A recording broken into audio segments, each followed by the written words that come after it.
Perkenalkan, nama saya Lisma Harapulungan dengan NIM 2003060023. Di sini saya akan menjelaskan tentang biosintesis telur. Untuk memenuhi mata kuliah produksi ternak unggas yang diampu oleh Ibu Tati Vidianasari, SPT MP. Nah, selanjutnya ini adalah gambaran dari ovarium dan oviduk. Ovarium adalah tempat sintesis hormon steroid seksual, gametogenesis dan perkembangan serta pemasakan kuning telur atau folikel. Oviduk adalah tempat menerima kuning telur masak, sekresi. Yang pertama yang akan saya jelaskan adalah ovarium pada unggas, dinamakan juga folikel. Besar ovarium pada saat. Kemudian di sini adalah ovum yang sudah masak. Dan proses yang terjadi dalam ovarium adalah proses ovulasi.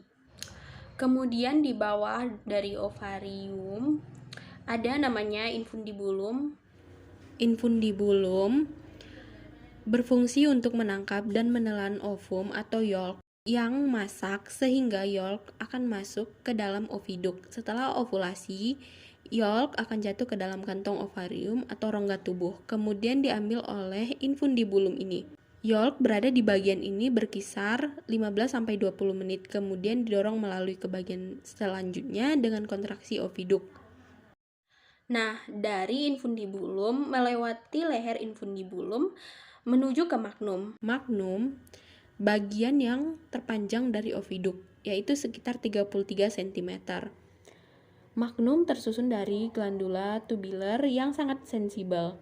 Yolk berada di magnum untuk dibungkus dengan putih telur selama 3,5 jam.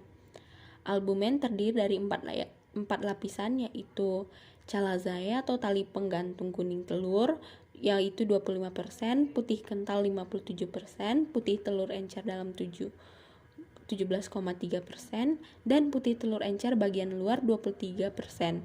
Material sekresi yang dihasilkan adalah material albumin yang mengandung ion inorganik, protein, karbohidrat, dan air. Di isimus terjadi sintesis membran kerabang. Panjang isimus adalah 10 cm dan lama telur berada di isimus adalah 1 jam 15 menit sampai 1,5 jam. Material sekresi isimus adalah protein serat dan sekresi air yang sangat sedikit. Uterus atau disebut juga glandula kerabang telur yang panjangnya 10-12 cm. Bagian ini terjadi dua fenomena, yaitu dehidrasi putih telur atau plumping, kemudian terbentuk kerabang atau cangkang telur. Warna kerabang telur yang terdiri atas sel porfirin akan terbentuk di bagian ini pada akhir mineralisasi kerabang telur. Lama mineralisasi antara 18-21 jam. Material sekresi dari kelenjar kerabang adalah Ca2 positif, Na positif, dan K positif. Akhir pembentukan telur adalah peletakan lapisan konsentris pada permukaan kerabangnya di uterus. Lapisan ini disebut kutikula yang tersusun dari bahan organik.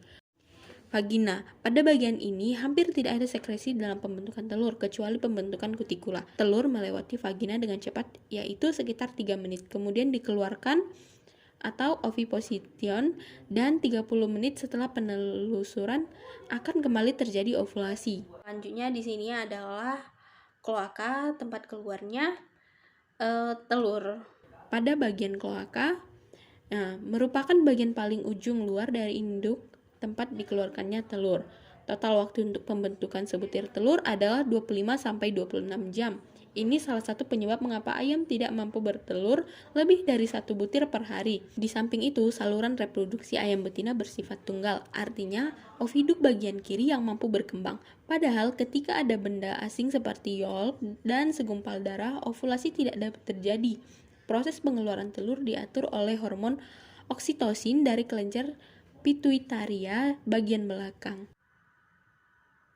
Sintesis yolk. Yolk mengandung kurang lebih 50% air. Selebihnya adalah protein dan lipid dengan perbandingan 1:2.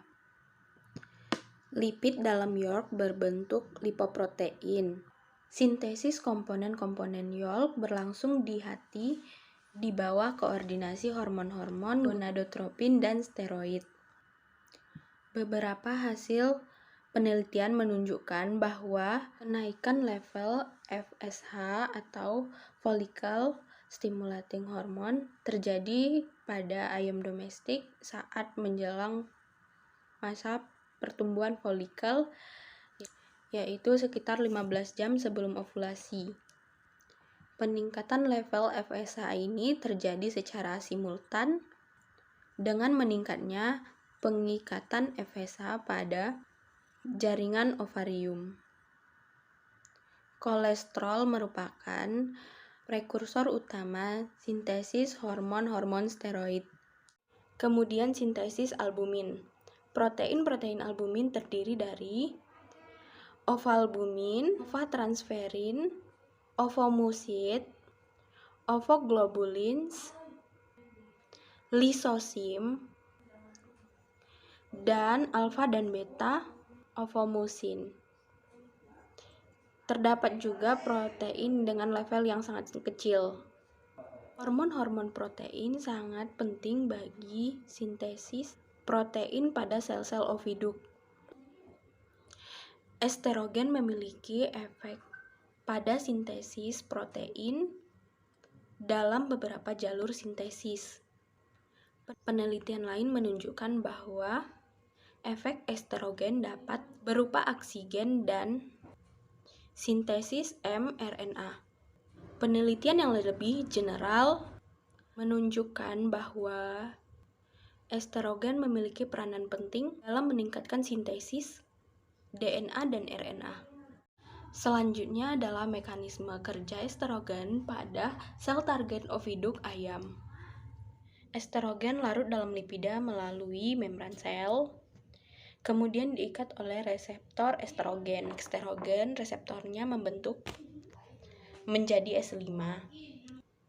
Bentuk ini adalah pembawa pesan kedua yang memasuki nukleus sel. Berinteraksi dengan kromosom menyebabkan sel baru. Berinteraksi dengan kromosom menyebabkan gen tertentu dibentuk menjadi mRNA.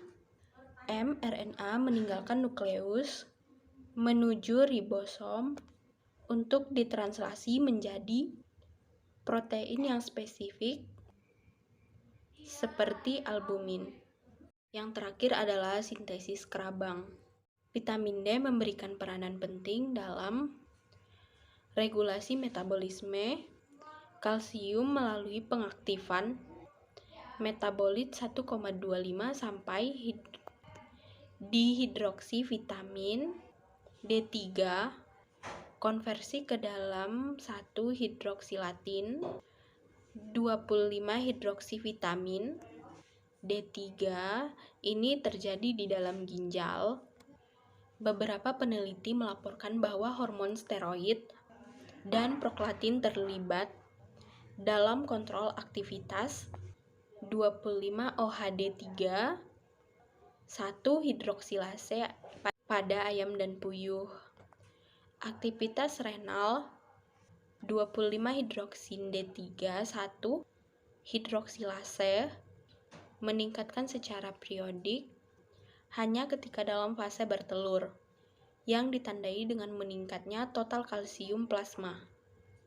Kalsium binding protein telah diidentifikasi dari kelenjar, kerabang, dan diketahui bertindak sebagai transport kalsium.